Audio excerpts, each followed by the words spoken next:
যখন শয়তান আইয়ুব আলাইহিসসালামের কোনো ক্ষতি সাধন করতে সক্ষম হলো না, তখন নিজে আল্লাহর দরবারে আরজ করে বলল, হে আল্লাহ, আমি তোমার কসম করে বলতে পারি, আইয়ুব নবী একমাত্র তোমার ধন সম্পদের লোভে ও একমাত্র আরাম আয়েশের জন্য তোমার ইবাদত বন্দেগী করে থাকে।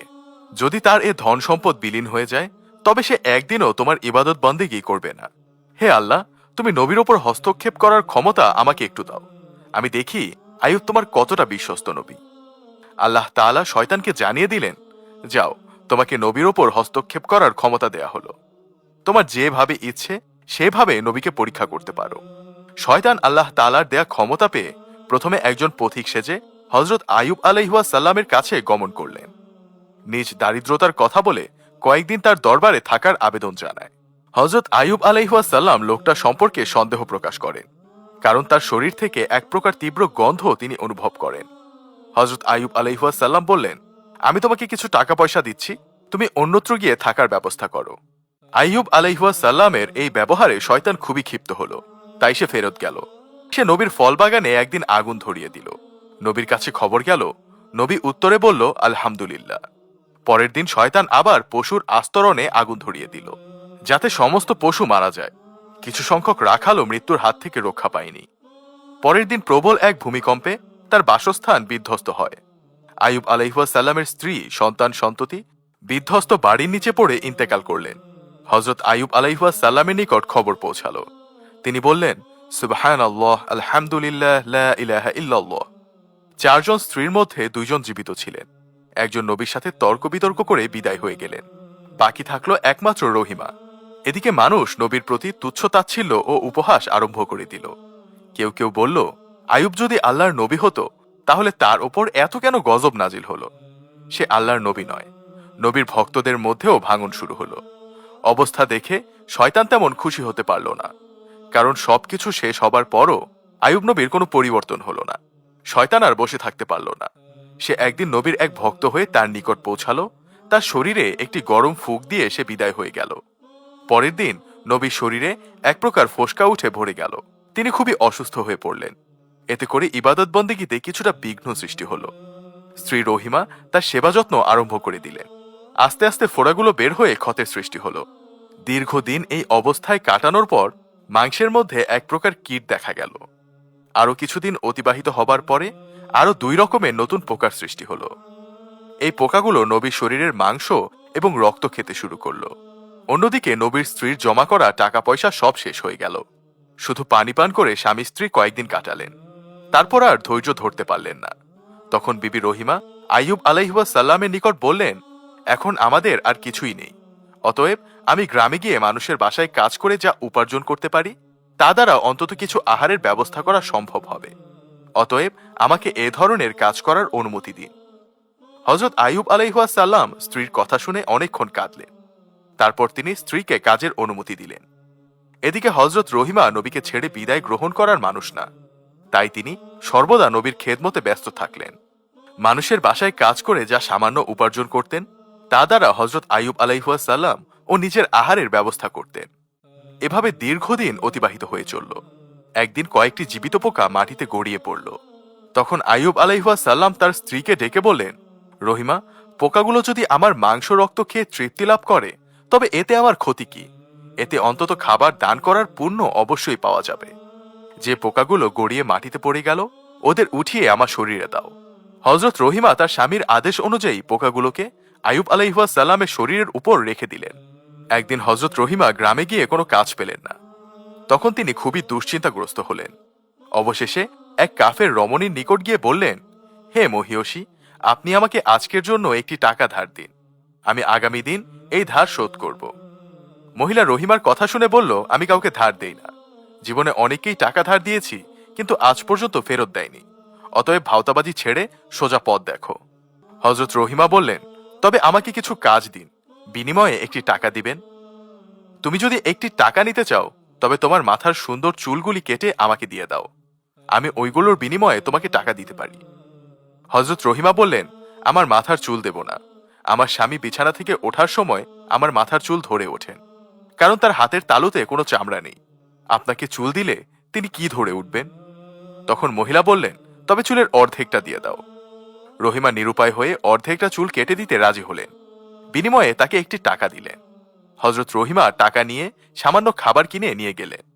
শয়তান এই সময় দরবেশের বেশে আইয়ুব আলাইহিস সালামের কানের কাছে এসে বলল, আপনি একজন নবী, অথচ আপনার স্ত্রীর চরিত্র ভালো না। সে প্রায়ই বিভিন্ন জায়গায় গিয়ে চুরি করে এবং অন্যায়ভাবে অর্থ উপার্জন করে, যার ফলশ্রুতিতে আজকে এক ঘটনায় হাতে নাতে ধরা পড়ে। ফলে তার মাথার চুল কেটে দেয়। খবরটি আপনার কাছে জানিয়ে গেলাম, এ বলে দরবেশ চলে গেল। হযরত আইয়ুব আলাইহিস সালাম দরবেশ লোকটির কথা বিশ্বাস করলেন এবং অত্যন্ত রাগান্বিত হয়ে বললেন, আমার স্ত্রী এমন স্তরে গিয়ে পৌঁছেছে আমি ভাবতে পারিনি। আল্লাহর কসম করে বলছি, আমি যদি সুস্থ হই তাহলে স্ত্রীকে 100 বেত্রাঘাত করব। সেদিন সন্ধেবেলায় স্ত্রী তার নিকট ফিরে আসলে তিনি প্রথমে তার সঙ্গে কোনো কথা বলেননি। তখন রহিমা তার পা ধরে মনক্ষুণ্ণের কথা জানতে চাইলেন। হযরত আইয়ুব আলাইহিস সালাম তখন বললেন, তুমি নষ্টা, তুমি চোর, চুরির দায়ে তোমার মাথার চুল মানুষ কেটে দিয়েছে। রহিমা স্বামীর কথা শুনে চিৎকার দিয়ে উঠলেন।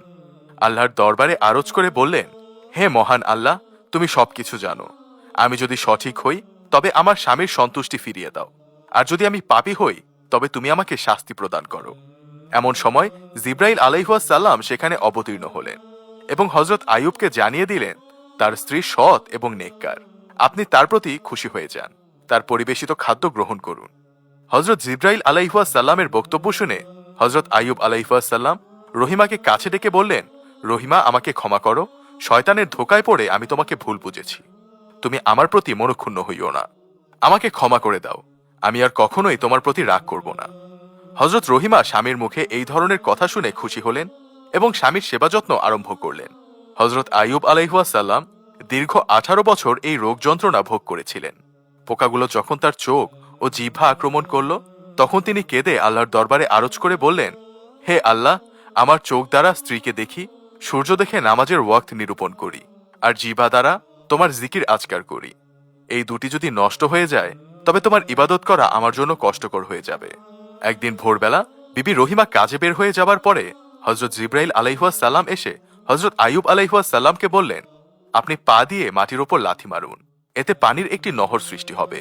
নহরের পানি দ্বারা গোসল করুন এবং পেট ভরে পানি পান করুন, আপনি অল্পক্ষণের মধ্যে সুস্থ হয়ে উঠবেন। হযরত আইয়ুব আলাইহিস সালাম জিব্রাইলের পরামর্শ অনুযায়ী মাটিতে লাথি দিলেন। তখনই পানি ছিটকে গিয়ে হযরত আইয়ুব আলাইহিস সালামের শরীরে পতিত হতে আরম্ভ করল। আল্লাহ তাআলার এই রহমতের পানি হযরত আইয়ুব আলাইহিস সালামের যেখানে পড়েছিল সেখানে সঙ্গে সঙ্গে ক্ষত ভালো হয়ে নতুন চামড়ায় আবৃত হচ্ছিল। তার শরীরে শক্তি ফিরে এলো এবং তা পূর্বের চেয়ে অনেক উজ্জ্বল এবং সুন্দর হলো। ক্ষতের কোনো দাগ চিহ্ন তার শরীরে দেখা গেল না। এমন সময় বিবি রহিমা কিছু খাবার কিনে এনে দ্রুত স্বামীর নিকট আসলেন। তিনি সেখানে পৌঁছে স্বামীকে বিছানায় দেখতে না পেয়ে হতবুদ্ধি হয়ে গেলেন। তিনি সেখানে বসে চিৎকার করে কাঁদতে আরম্ভ করলেন এবং বিনয়ের সাথে বলতে লাগলেন, আমার প্রাণের স্বামীকে কে নিয়ে গেল, নাকি বাঘে খেয়ে ফেলল? আমার স্বামী কিভাবে গায়েব হয়ে গেল? তুমি তোমার নবীকে এত পরীক্ষা করেও তোমার তৃপ্তি হলো না, শেষ পর্যন্ত আমার থেকে দূরে সরিয়ে নিলে। হযরত আইয়ুব আলাইহিস সালাম এতক্ষণ দূরে বসে রহিমার অবস্থা লক্ষ্য করছিলেন। তিনি তৎক্ষণাৎ তার পরিচয় না দিয়ে বললেন, রোগী তোমার কি হয়? রহিমা বললেন, তিনি আমার স্বামী, তিনি একজন আল্লাহর নবী, তার নাম হযরত আইয়ুব আলাইহিস সালাম। তিনি দীর্ঘদিন যাবৎ রোগাক্রান্ত হয়ে এখানে অবস্থান করছিলেন।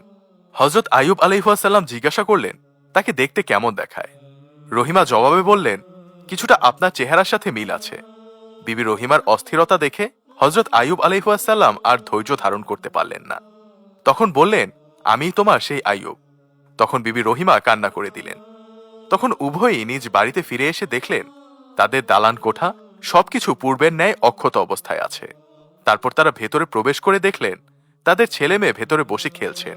হযরত জিব্রাইল আলাইহিস সালাম এসে বললেন, নবী, আপনি রোগাক্রান্ত অবস্থায় রহিমাকে চুল কাটা শুনে ক্রোধান্বিত হয়ে বলেছিলেন যে তাকে 100 বেত্রাঘাত করবেন। সেই ক্ষেত্রে আপনি যে ঘটনার জন্য কসম করেছিলেন তা মিথ্যা প্রমাণিত হয়েছে বটে, কিন্তু আপনার কসমের শর্ত বাতিল হয়নি। অতএব আপনি 100 গমের শীষ একত্রিত করে বিবি রহিমার শরীরে মৃদু আঘাত করুন, তাতে আপনার কসমের শর্ত পূরণ হয়ে যাবে। হযরত আইয়ুব আলাইহিস সালাম জিব্রাইলের পরামর্শ অনুযায়ী 100 গমের শীষ একত্রিত করে বিবি রহিমার শরীরে মৃদু আঘাত করে শর্ত পূরণ করলেন। এরপর হযরত আইয়ুব আলাইহিস সালাম 168 বছর জীবিত থেকে দুনিয়ার মানুষের কাছে আল্লাহর উপর ভরসার এক অনন্য নজির স্থাপন করলেন। পাশাপাশি শিক্ষা দিলেন কিভাবে বিপদে ধৈর্য ধারণ করতে হয়। আল্লাহ তাআলা আমাদের সবাইকে এখান থেকে শিক্ষা নেয়ার তৌফিক দান করুন। আমিন।